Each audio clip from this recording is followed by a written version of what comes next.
দর্শক, এই মুহূর্তে সুন্দরবনের আগুনের আরো খবর জানাচ্ছেন বাগেরহাট প্রতিনিধি মইনুল ইসলাম। ওয়ালটন ফ্রিজ কিনে অনেকের মতো আপনিও হয়ে যেতে পারেন মিলেনিয়াল।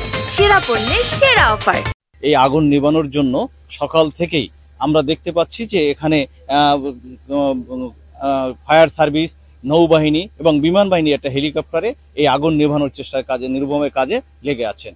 আমি আপনাদেরকে জানিয়ে রাখি, যেহেতু এই সুন্দরবনে পার হওয়ার জন্য একটি খাল এখানে রয়েছে, যে খালটি জোয়ার ভাটার সাথে এইটার সাথে একটি সম্পর্ক রয়েছে। এই সম্পর্ক জোয়ার না হলে কোনোভাবেই এই ইনস্ট্রুমেন্ট পার করা যাচ্ছে না।